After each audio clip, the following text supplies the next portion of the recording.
Okay, well, we're going to resume back with our study. We're in chapter 7 of Dr. Waymeyer's book, Revelation 20 and the Millennial Debate. And this has been fun for me to go through some of these things and look at them again. I hope it's been encouraging to you. Tonight we're going to talk about an interesting part of trying to understand well chapter 20. And the main idea for tonight is going to be essentially is chapter 20, and I'll explain why this is an issue, but is this chapter 20, obviously following chapter 19, does chapter 20 fall as a sequence, like end of chapter 19 happens and then the next thing that happens kind of in a chronological event is chapter 20, or as some suggest, does chapter 19 talk about a situation, and then chapter 20 starts over and kind of recapitulates what chapter 19 said. And this is, and part of the reason that this is an issue and what we're thinking about, we're looking at those three views of premillennialism, postmillennialism, and amillennialism, and asking the question, okay, which of these systems of understanding Revelation 20 makes the most sense? Well, with amillennialism and postmillennialism largely, although you can find a little bit of postmillennialists that are different than that, they understand chapter 20 goes back and kind of recapitulates what chapter 19 has said, is in a sequence of events that follows chapter 19, and while premillennialists will say no, chapter 19 happens and then the next thing is chapter 20. And the reason that this is important because remember we've looked so far that amillennialism and postmillennialism see the period of the millennium to begin at the first coming of Christ, and then for amillennialists it ends with the second coming. Postmillennialists, millennium starts some point in the church age, but both end the millennium with the return of Christ. Chapter 20, Christ has returned, and so chapter 19, Christ has returned, and so he returns at the end of the millennium. If chapter 20 describes the millennium where Christ will return at the end, you have to go back then with chapter 20 on to chapter 19 and have the second coming come when chapter 19 says it does, but at the end of chapter 20. So it can't be sequential for the amillennial view and the postmillennial view. It has to be kind of a recapitulation. That is, chapter 19 says this is how it works until Christ's return comes, and then chapter 20 says this is how it works until Christ's return is. They're both talking about the same period of time, so it's a recapitulation of chapter 19 and chapter 20, where the premillennial view says, no, you work up to this point, Christ has come and has this battle, and then he establishes the millennium, and you have chapter 20. So that's, and so this chapter then is trying to say, okay, let's examine what seems to be the case. Is this sequential, or is this recapitulatory? If I'm saying that word correctly, I think that's the way to say it. So let's take a look at chapter 7. We're on page 61 of Waymeyer's book. Actually, let's go first and read from the end of chapter 19 and into at least the first portion of chapter 20, and you can see, get the sense of both of those. So chapter 19, we'll start at about verse 11. I think I want to start. And then we'll read through verse 10 of chapter 20. So Revelation 19:11.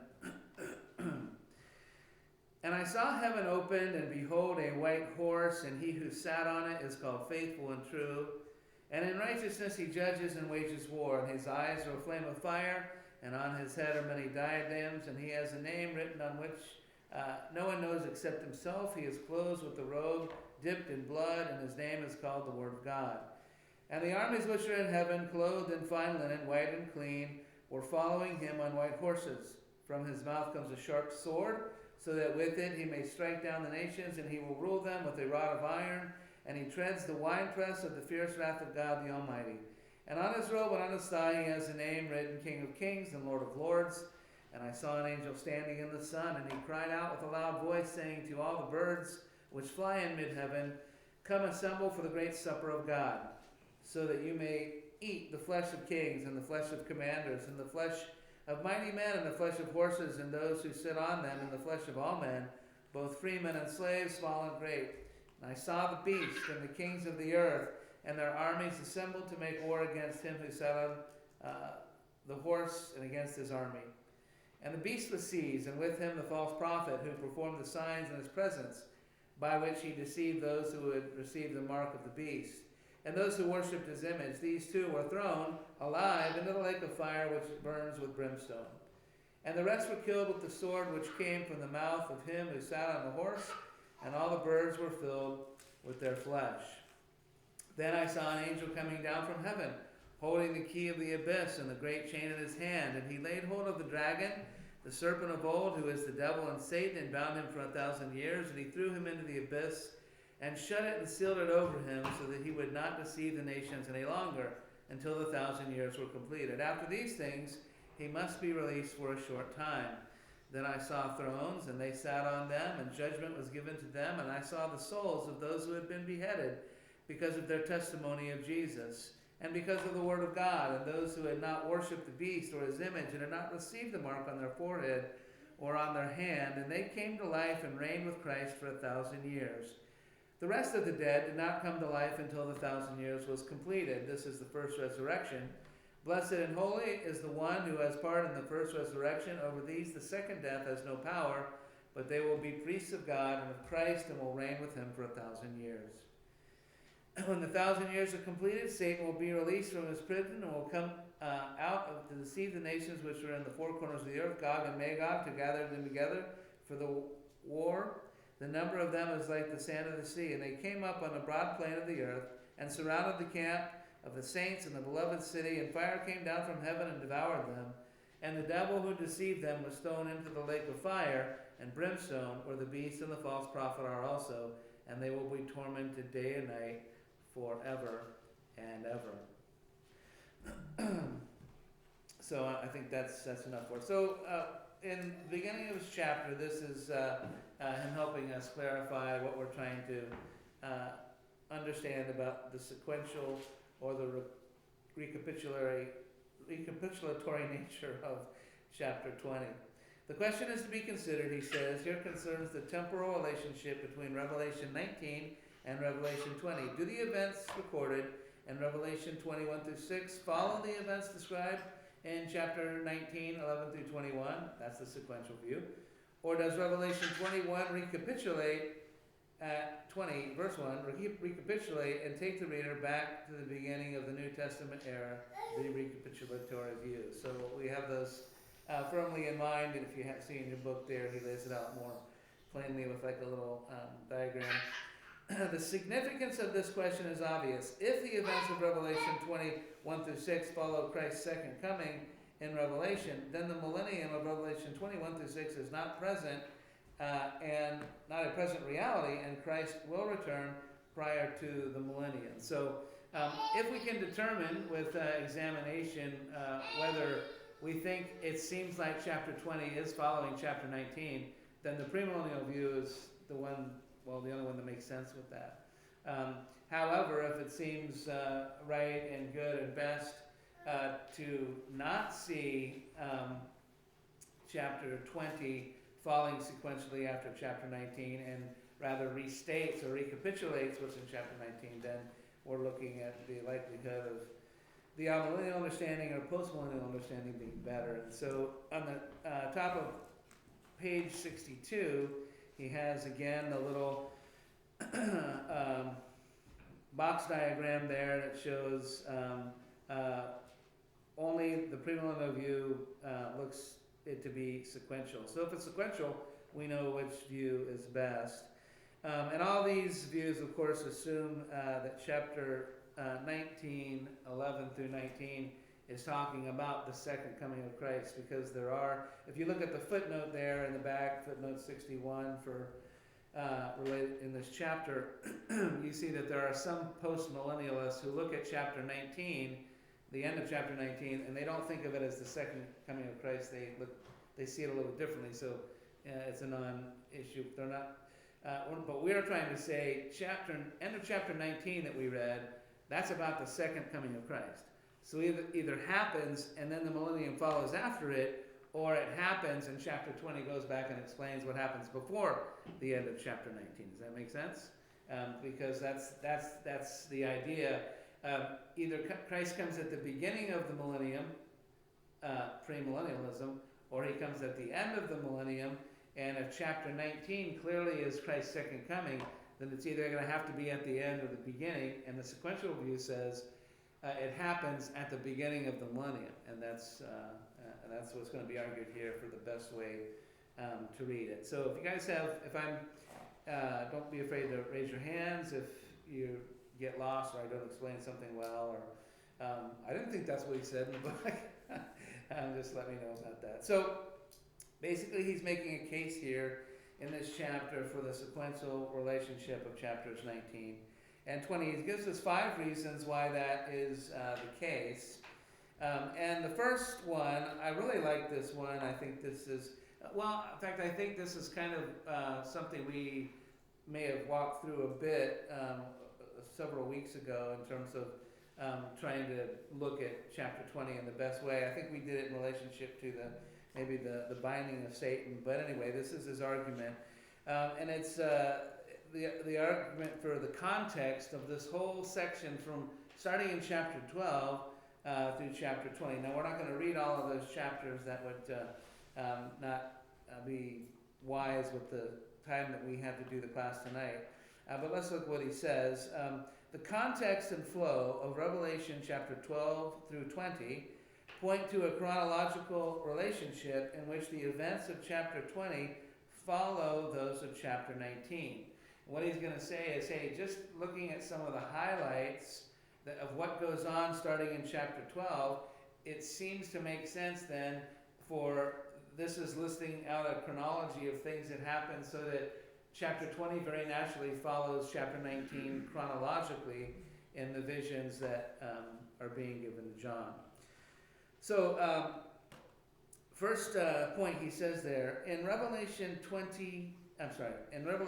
chapter 12, verse 9, Satan is cast down to the earth where he begins his work of deceiving the whole world.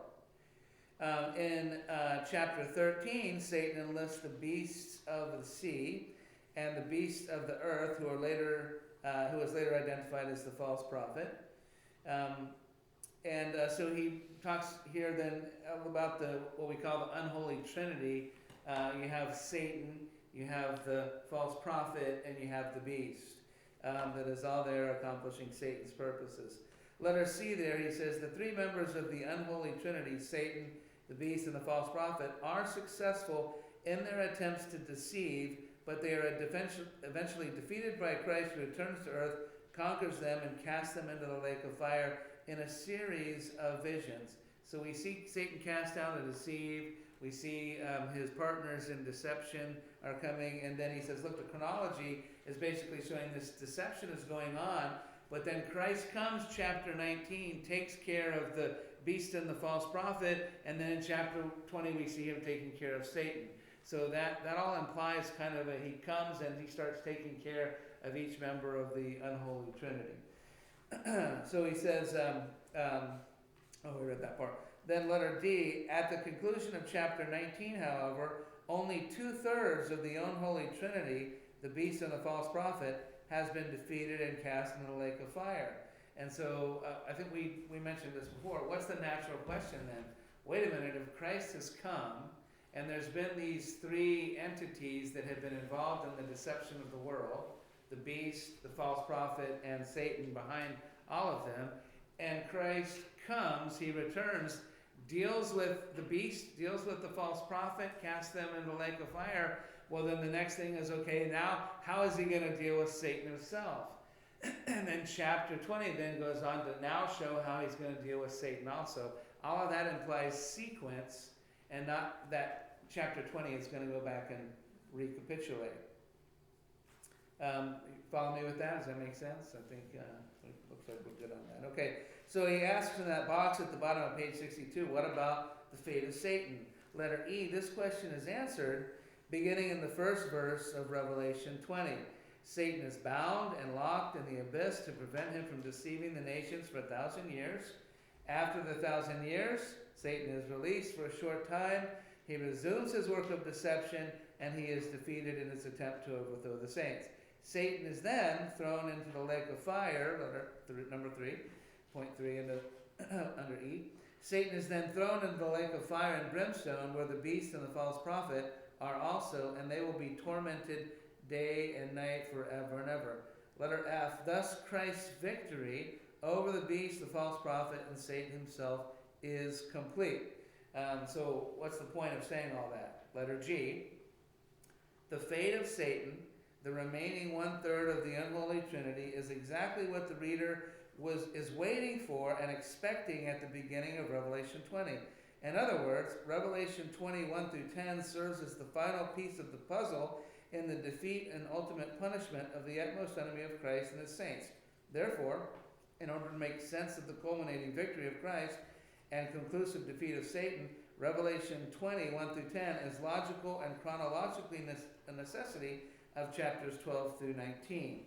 And I think that's really helpful to think about. There's been Satan's thrown down, a deception begins on the world, the beast rises up, the false prophet rises up, they're deceiving the world. Christ comes back and begins to take care of that, takes care of the beast and the false prophet, and then, okay, now, and how's he going to deal with Satan? He does the same thing, and so you get to the end of verse 10 of chapter 20, and Satan is being thrown in the lake of fire and brimstone just like the other two.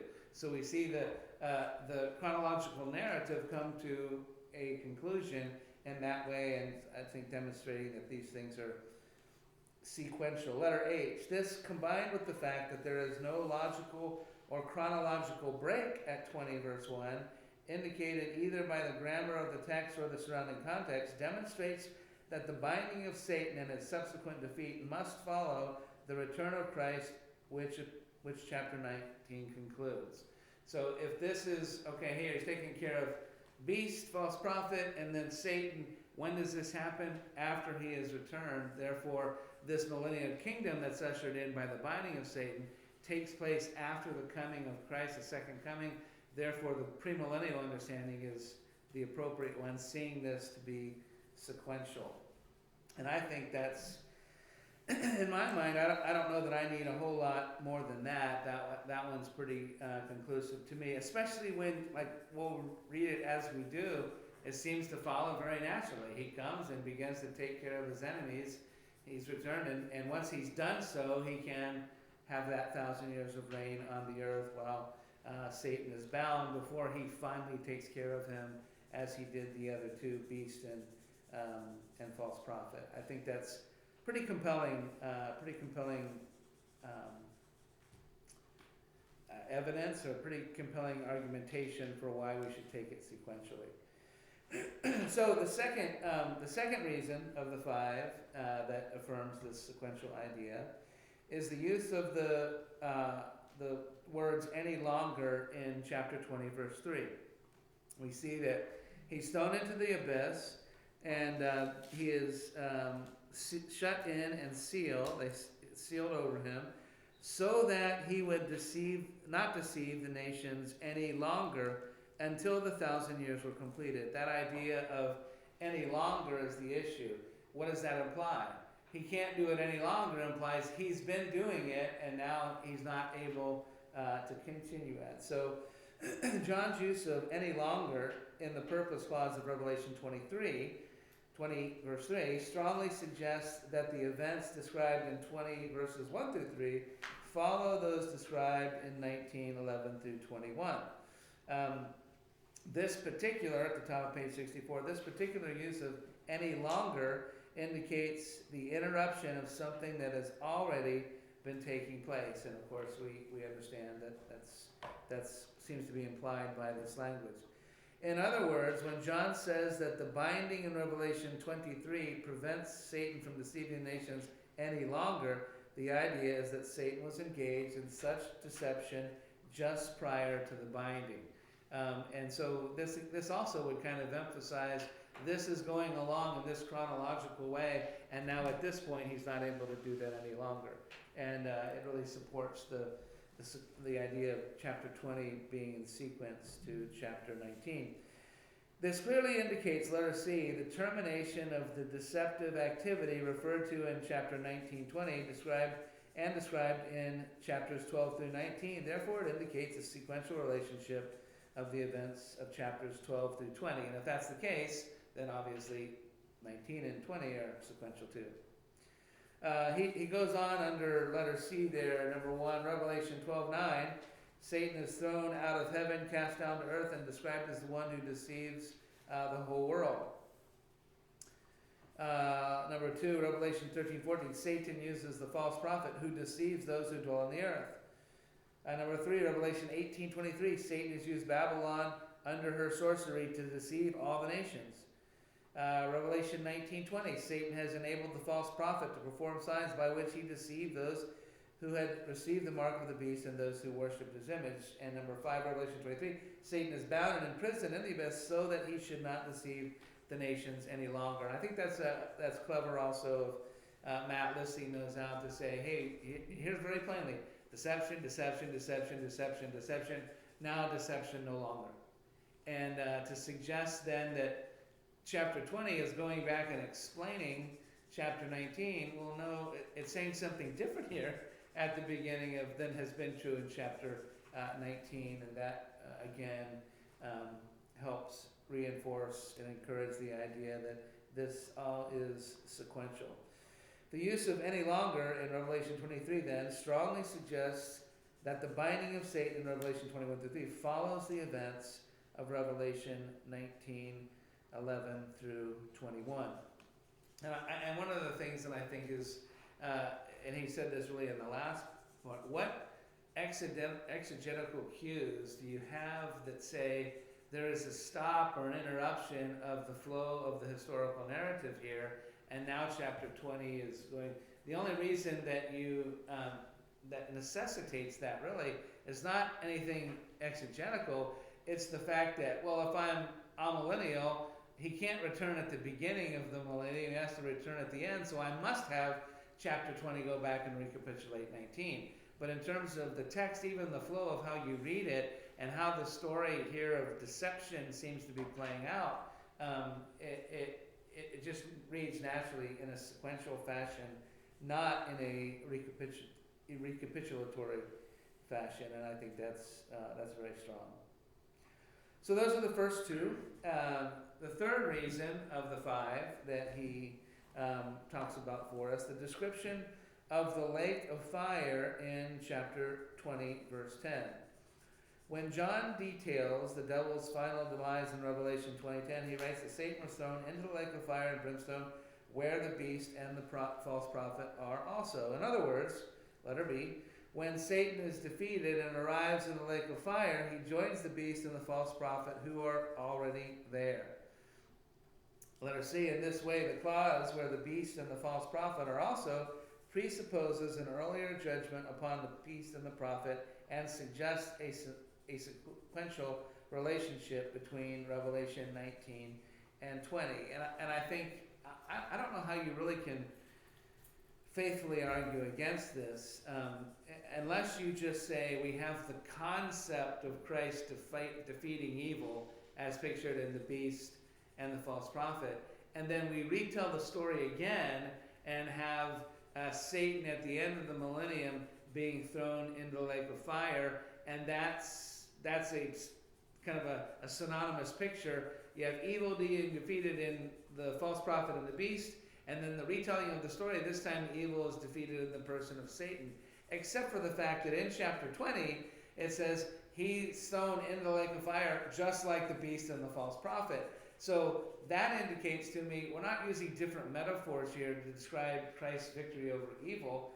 we're telling a story, and he's saying this happened to Satan as it also happened to the other two that were involved in rebellion against the Lord. So I find that rather compelling and rather difficult to argue against.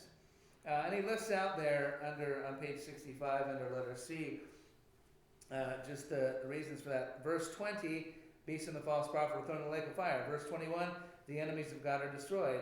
20, Satan is bound for 1,000 years. Then Satan is released and defeated in battle.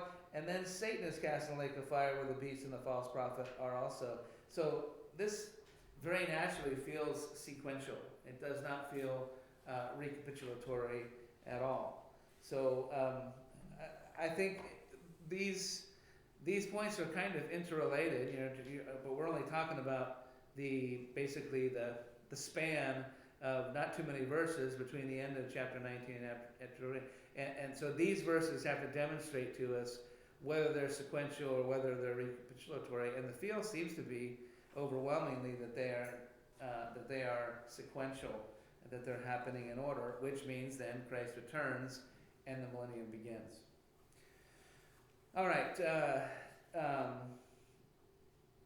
reason 4 that he gives for looking at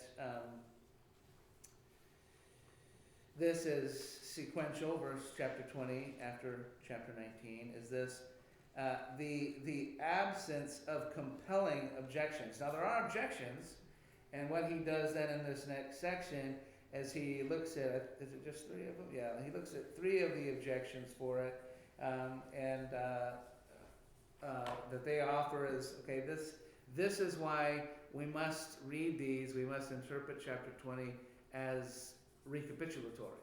And so I'm objecting to the sequential view on this ground because recapitulation is better. And he's going to state the objections, and then he's going to say this is why I don't think the objections are valued.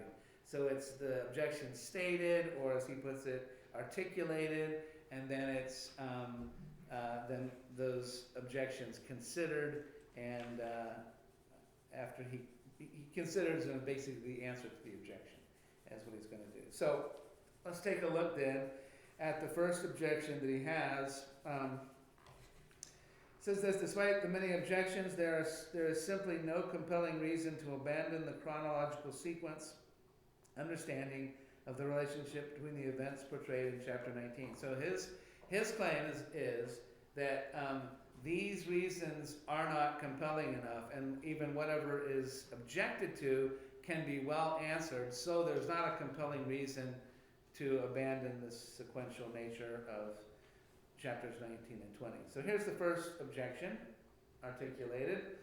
According to the sequential view, Revelation 21-3 describes actions taken to prevent Satan's deception of the very nations that have just been destroyed. So they are going to, okay, if you're going to take it sequentially, then what happens at the end of chapter 19? The nations are opposing the Lord, and he wipes them out. He takes the beast and the false prophet, throws them in the lake of fire, and the rest he kills.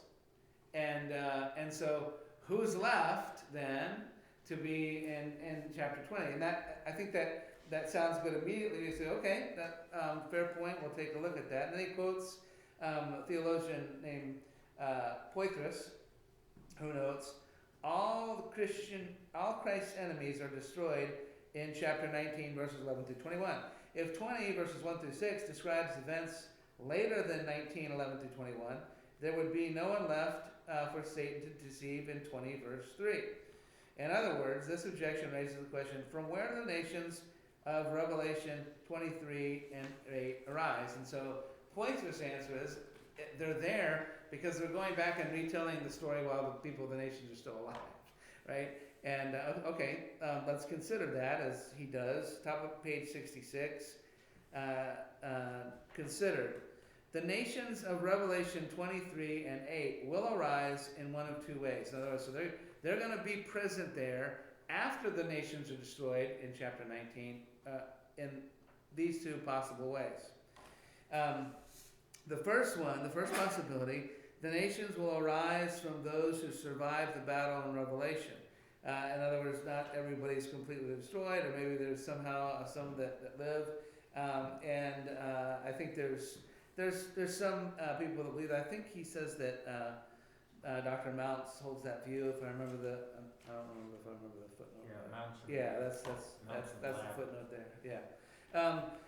But the second view, this is my view. I think this is Waymeyer's view too, but I don't want to credit him with that. The second possibility, letter B, if Revelation 19 teaches that there are no survivors from the battle, the nations will arise from the offspring of the non-glorified believers who originally entered the millennium. Remember, there's believers that are being martyred during these days, but there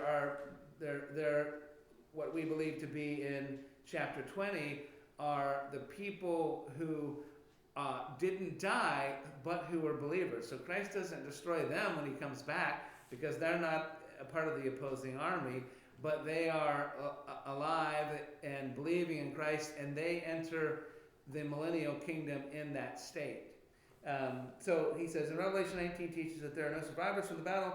The nations will arise from the offspring of non-glorified believers who originally entered the millennium. According to Dr. Thomas, and Robert Thomas is one of my professors, the only viable alternative is to allow that the battle of 19 through 21 resulted in death for all those not faithful to Messiah. However, the redeemed but not glorified population on earth survives the battle, enters the millennium, and reproduces offspring, some of whom do not become saved as they mature, so a new set of nations will come to exist on earth in a relatively short period of time. I circled the footnote there for 66, so there must have been something good. So let's listen to, according to this view, this is the view that Thomas just referenced. According to this view, after a substantial period of time, the existence of Christ's kingdom on earth, Satan is able to muster an enormous army of those who have apparently resented Christ's authority over human affairs, and proceeds to deceive them and gather them for battle. They are defeated, and Satan is thrown in a lake of fire to be tormented forever and ever. And so that is to say, there are believing people who are not yet glorified, but they enter as saved human beings before they've received their glorified bodies. They enter the millennial kingdom, and from that group then, over the 1,000-year periods, they're having children and they're burying more people, and it's from then those people that Satan, when he's released briefly, is able to gather up. So even during the millennium, that would mean, even during the millennial period, there will be those under the rule of Christ, yet who still aren't believing in him. If we think that to be far-fetched, I would suggest, I remember the disciples were there seeing the resurrected Lord and meeting with him, and the scripture says, but some didn't believe, but some doubted, right? And so, yeah. Adam and Eve walked with God and were deceived. That's right. Adam and Eve are examples. They didn't have any sin, and they knew God, and that they still did that. So the idea is, listen, those who enter and are saved are still not glorified yet, and are going to have progeny who also need to be saved, and some of them apparently are not, because they form those who join with Satan at the end of the millennium. So you may not like that view, but it's a legitimately one to consider, and would suggest that it's not imaginary that we have nations all of a sudden. There is a way for that to happen. This view has been widely ignored. I thought this was interesting. This view that believing people, unglorified, will enter the millennial kingdom, this view has been widely ignored by non-premillennialists.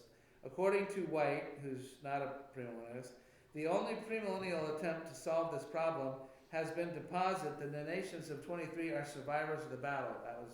That was option number one that Mounts holds. Hamilton writes this, also another non-premillennialist, since no wicked nations exist on the earth at the beginning of the alleged millennium, having all been sent to eternal punishment, since the righteous cannot fall into sin and cannot bear children, and since the wicked dead have not yet been raised according to the premillennialists, just whom could Satan gather to war against the saints? And he's right. If there's not believing, unglorified people entering the millennium, where do they come from? Well, if our view on the millennium is right, they need to come somewhere. It seems like it's sequential, so they come from somewhere.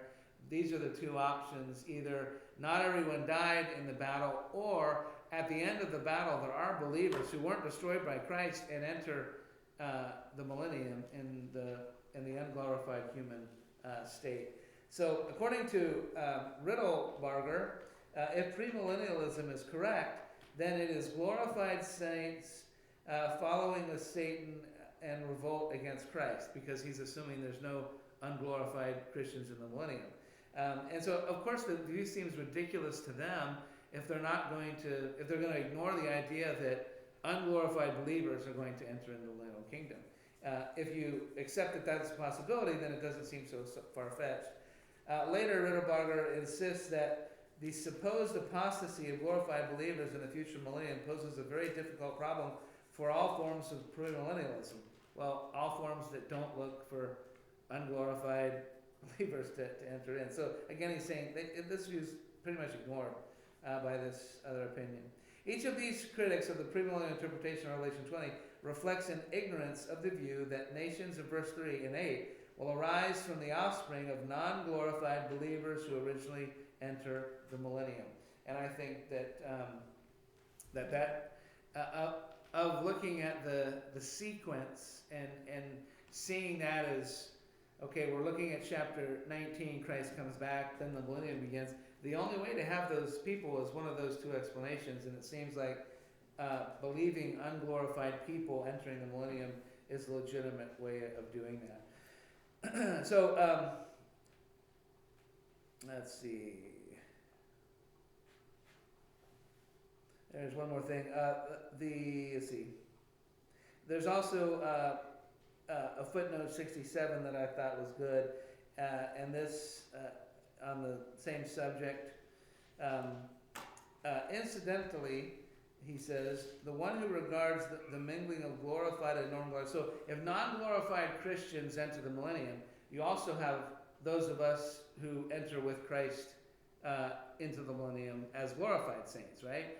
And one of the things that I've read with some Amillennial views, they kind of think it laughable. So you're suggesting that you have glorified believers together with unglorified believers in the millennial kingdom. How does that work? And this is his answer to that. The one who regards the mingling of glorified and non-glorified peoples as an incongruity needs only to remember that the resurrected and glorified Christ lived among and even ate with his non-glorified disciples for 40 days. So is this impossible for this to happen? No, we already see an example of how it might work. And I thought that's because those objections say, where do these people come from? That seems kind of legitimate unless you give fair consideration to the fact that non-glorified believing people will be brought into the millennial kingdom. So that's the answer to objection number one. Objection number two. Everybody follow with that? Was that hopefully that was good. I think his notes were helpful there. Objection two, articulated, the parallel between the judgments of Babylon in chapters 17 and 18, the beast and the false prophet in chapter 19, and Satan in chapter 20 shows that the judgments are arranged thematically rather than chronologically. This is kind of what I alluded to before. They're saying, you see the opposition of Babylon and the deception and all the things that go on, and then Babylon is destroyed. Then you see the beast and the false prophet and the opposition to the things of the Lord, and then the beast and the false prophet are destroyed. Then you see Satan, you see his opposition, and then Satan is destroyed. And so their view is, see, this is just a repetition and recapitulation of the same story, just from different perspectives, or just in different kinds of visions. So that's what's going on, they say, not that chapter 20 follows chapter 19 chronologically. Poitras again, the judgment of Satan in chapter 20:10 parallels the judgments of Babylon in chapters 17, 18, and the beast and the false prophet in 19:11-21. These enemies of God will receive their doom, and the visions depicting their doom are thematically rather than chronologically arranged. So he says, we're not telling a story here that flows chronologically, we're telling the theme of Christ's victory. The theme of Christ's victory. The theme of Christ's victory in three different ways. That's the suggestion here. So he considers this argument with this. The argument presupposes what it seeks to prove. Poythress provides no evidence that these three judgments are arranged thematically rather than chronologically. You can't, all you can say is, this is thematically arranged in instead of chronologically. Really? Why? Because it is, and because it's a recapitulation. That's sort of, there's no, which isn't a compelling reason. Where we have compelling reasons, there's been this deception, Christ comes, and he starts dealing with each of the deceivers, the beast, the false prophet, and then Satan. And that flows very normally. That's more compelling than, well, I think it just repeats it with a different vision on the same theme. And so he says there is no compelling reason to deny that these judgments will take place in the order in which they are presented in 1720. Something else compels you to need to make them thematically arranged instead of chronology. It reads chronological, and there's no need for it to not be read that way unless you have something else that forces you to want it to be that way. Objection number 3. He articulates it. Revelation 27 through 10 is the same battle as the one described in Ezekiel 38 through 39, which places Revelation 27 through 10 at the end of the present age. Revelation 21 verse 1 then must recapitulate back to the beginning of the New Testament era. And so the idea is the battle of Ezekiel 38 and 39 is pre-Christ return. So that's what the first part of chapter 20 is talking about. So chapter 20 verse 1 must go back and to a prior place in time, because it's got to be consistent with the battle that happens in Ezekiel, which the end of which Christ returns. Does that make sense? And so again, it supports the recapitulatory nature of the argument. Now, I'm not going to go back and read. If you're interested to do that, go back and read Ezekiel 38 and 39 for you. Let's go through this, and then you can use, because what's going to be said is you don't have to take Revelation as being the same time frame battle as Ezekiel. They can be different battles. And even if you take them the same, you might take them both to be after Christ's return as opposed to before Christ's return. So either way, there's a valid objection in doing this. So as he considers then on page 67, objection number 3, and answers that, both answers he gives, though they're very different answers, are legitimate ways of refuting the objection. So we just don't have the time to sit through and go through all of Ezekiel 38 and 39. So Dr. Waymeyer says this is the objection considered. The objection is answered in one of 2 ways. The first possibility, the 2 battles are not one and the same. And in footnote 68, he says, this view that they're not the same battle, as Dr. Thomas, Dr. Walbert, Allen, Honer, according to these writers, the differences between the 2 battles include the following. And I'm not going to read through all of them, but basically they're saying, okay, the battle that we see in Ezekiel 38 and 39 has differences from the battle that we find here, and they start listing, these are all the ways that these battles are described differently. And so the view then is that these are not the same 2 battles, and so the point is illegitimate, the objection is illegitimate. According to the first response then, because the 2 passages do not refer to the same battle, this objection poses no problem for the sequential interpretation. And so if you want to mark your books and see footnote 68 there, that may be helpful to you to work through and see all the differences in the battle that appears in Ezekiel. The second possibility, that's actually the one, the first objection there, or the first possibility there is the view that I take. The second possibility, the two battles are the same, but the battle of Ezekiel 38 to 39 takes place after the millennium. According to this view, the millennium of Revelation 21 through 6 corresponds to the millennial kingdom described in Ezekiel 36 and 37. The battle of Revelation 20 verses 7 through 10 is the same as Ezekiel 38 and 39, so it's after the millennium. This relationship between Revelation 21 through 10 and Ezekiel 36 through 39 then would look like this, and you can see on the top of page 68 how he breaks the chapters down and shows them. This second explanation offers further support for the sequential interpretation of Revelation 19 through 20. So either way you might see a perspective on this, both of them are valid objections or valid answers to the objection that the battle in Ezekiel and in Revelation 20 are both are the same, and therefore both premillennial. So again, this one's not compelling either because we have two valid answers, both of which would suggest that the objection is wrong. That was probably that might be the one you might want to most check out. I just would suggest that footnote that lays out why these two battles don't seem to be the same one, and then that ruins the point that they're both premillennial.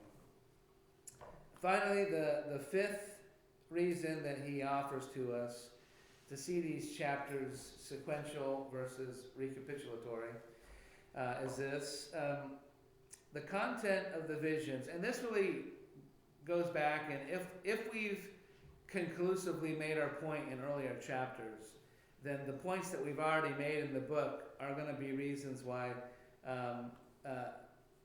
it's not compelling to see this as recapitulatory. The contents of the visions in Revelation 21 through 6 precludes the possibility of Revelation 20, that Revelation 20 takes the reader back to the beginning of the New Testament era. As discussed in previous chapters, the binding of Satan in Revelation 21 through 2 cannot be reconciled with the New Testament portrayal of Satan's activities in the present age. He's bound in such a way that he's cut off and sealed away and not able to deceive, but we see him being able to deceive the nations at the present time. That would suggest that the revelation is not right, or the millennium is not right now, it's future. The resurrection, letter B, at the beginning of the 1,000 years is a bodily one, which is established. Amillennials would say this millennial is this first resurrection is when you're saved, or they would say it's when you die and you're translated to heaven with your spirit, and the first one is not a bodily resurrection, but we've argued that it is a bodily resurrection. So the resurrection at the beginning of the 1,000 years is a bodily one, which is established that the 1,000 years do not refer to the current age, because we haven't had the resurrection bodily of believers yet. Letter C, the duration of the millennium is 1,000 calendar years, which places this time period in the future. And because if you're going to say that, well, it's recapitulating, but we've demonstrated that it has to be 1,000 years. If it's rehearsing, if it's going back and rehearsing the church age, then it should have only been 1,000 years. If we've demonstrated that it is a literal 1,000 years, which I think we have. So those chapters that we've already discussed would say, this is why the recapitulatory, if we've established those things, then there's no way that the recapitulatory nature of chapter 20 is for real.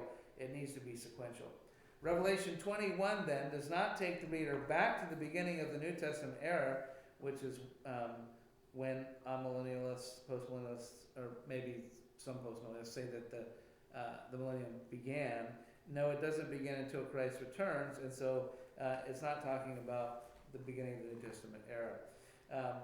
Rather, 20 verse 1 is fulfilled after the second coming of Christ recorded in Revelation 20. Because the evidence, he concludes, indicates that the events of Revelation 20 follow those described in Revelation 19, the sequential view, the millennial reign of Christ must take place during a period of time after the second coming of Christ. And so we can understand that in order to hold the amillennial view, it has to be recapitulatory.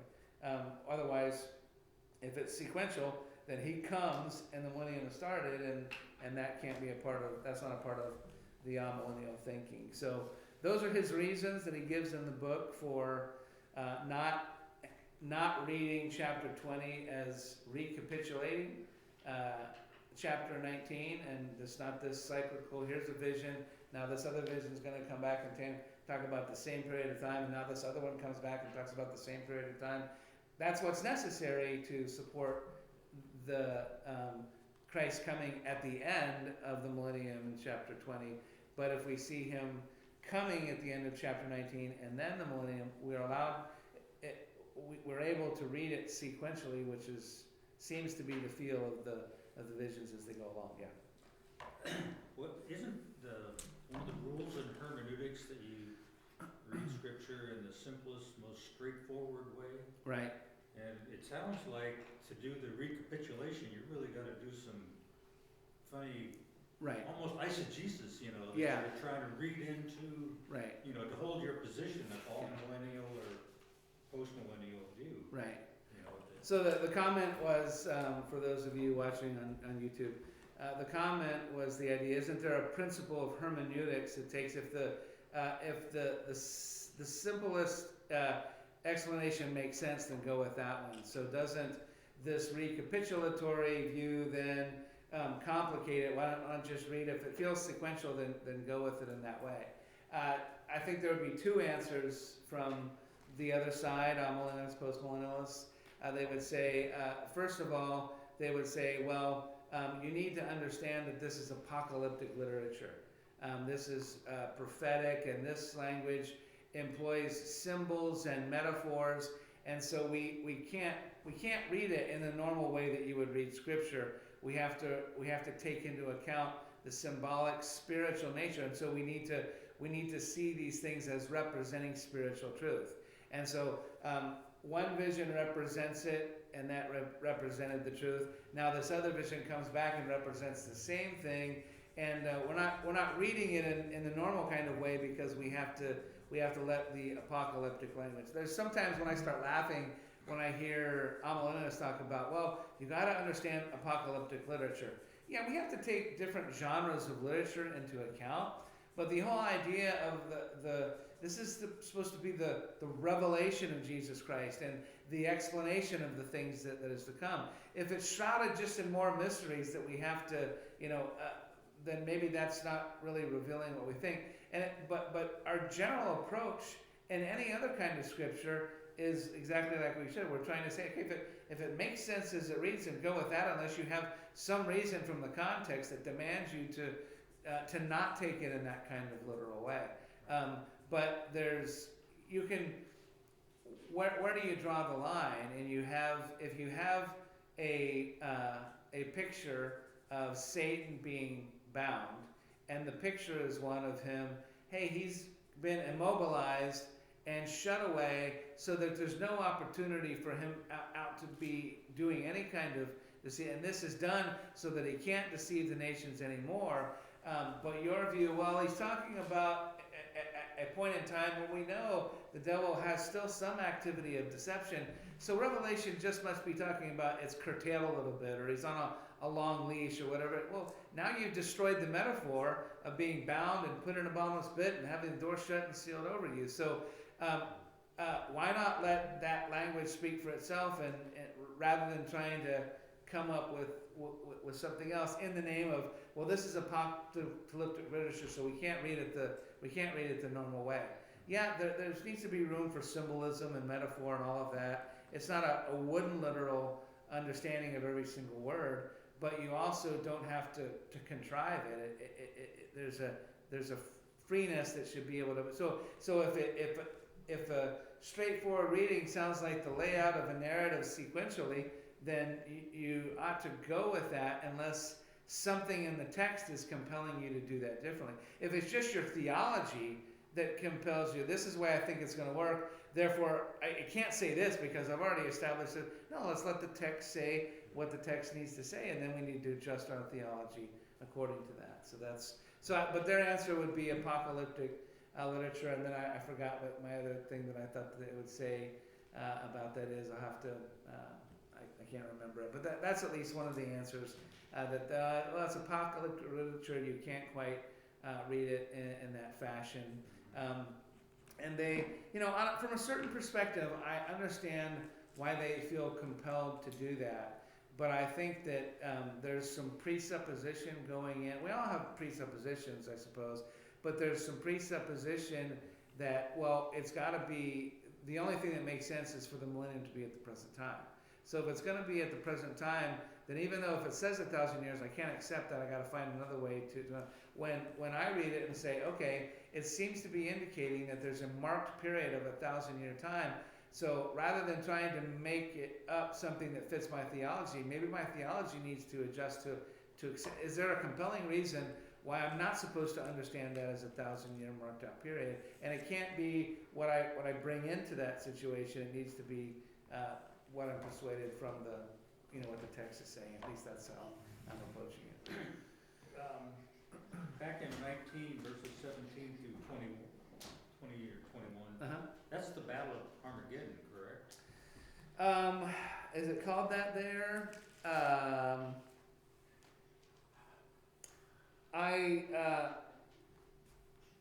That's the way I kind of read it. It's going to be such a battle that birds are going to feast on all the bodies of the horses and the animals. Right. You know what? I'd have to go back and the term Armageddon. I forget where that's. It's obviously not used in the passage that we read specifically. Right.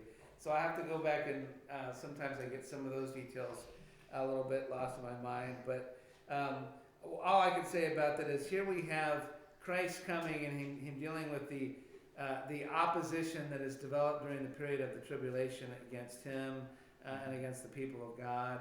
And so he comes back and he's dealing ultimately with all of his opposition so that he becomes fully glorified. And he does it in the stage one of let me deal with let me destroy the oppositions.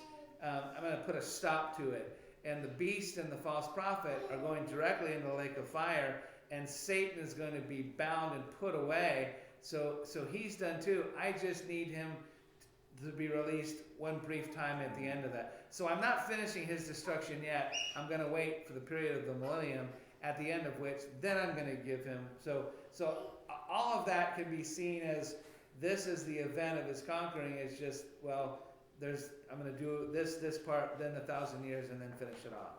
And so that's not a big deal. The Lord, he's, he can wait between the time of the first coming of Messiah and the second coming of Messiah to be the time. If this is the work of Messiah, Old Testament can speak of it like, oh, it sounds like it's going to be the exact same moment of his all of his conquering and everything happening at once. But we see that, well, he did the first portion of it as he redeemed the people, and now 2,000 years later, we're still waiting for him to return again for the second. So that's not a big deal for the Lord. He can say, I'm doing this, and then there might be some period of time for us between the time that it starts and it's all wrapped up. Does that make sense? I was just curious if it is a Battle of Armageddon, what do the Amillennialists and the Postmillennial? I'll look into that this week and give you an answer on that?